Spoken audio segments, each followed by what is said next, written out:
மதுரை மாவட்டம் உசிலம்பட்டி அருகே விசாரணைக்கு அழைத்து செல்லப்பட்டவர் காவல் நிலையத்தில் மர்ம மரணமடைந்ததாக குற்றம் சாட்டி உறவினர்கள் போராட்டத்தில் ஈடுபட்டதால் பரபரப்பு ஏற்பட்டிருக்கிறது.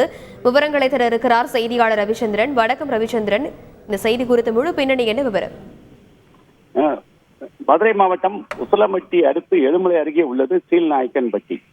இந்த ஊரை சேர்ந்தவர் வேடன், வயசு 28. இவருக்கு திருமணமாகி 2 குழந்தைகள் உள்ளன. இவர் மனைவி பேர் பாண்டிச்செல்வி. இவர்கள் இருவருமே கட்டட தொழிலாளர்கள்.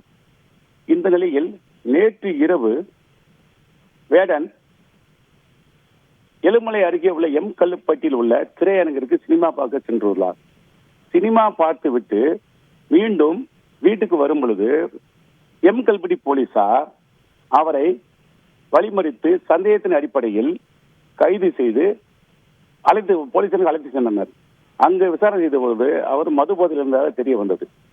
இதனை அடுத்து அவர் மீது வழக்கு பதிவு செய்துவிட்டு அவரை மீண்டும் வீட்டுக்கு அனுப்பிவிட்டனர்.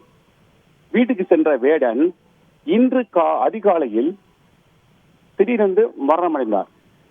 இந்த மரணம் போலீசார் விசாரணைக்கு அழைத்து சென்றதால் அவர்கள் ஏதாவது தாக்கியிருக்கலாம் என்ற சந்தேகத்தின் பேரில் அவர் உறவினர்கள் இன்று உசிலம்பட்டி அரசு மருத்துவமனையில் பிரேத பரிசோதனைக்கு கொண்டு வந்த வேடன் உடலை பார்த்து கதறி அழுதுடன் போலீசாரை முற்றுகையிட்டு போராட்டம் நடத்தினர்.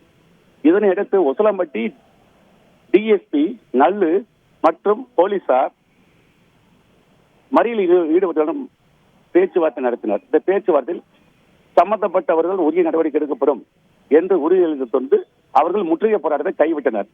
மேலும் வேடன் உடலை பிரேத பரிசோதனைக்காக மதுரை அரசு ராஜாஜி மருத்துவமனைக்கு அனுப்பி வைத்தனர். இதனால் உசிலம்பட்டியில் பெரும் பரபரப்பு ஏற்பட்டது.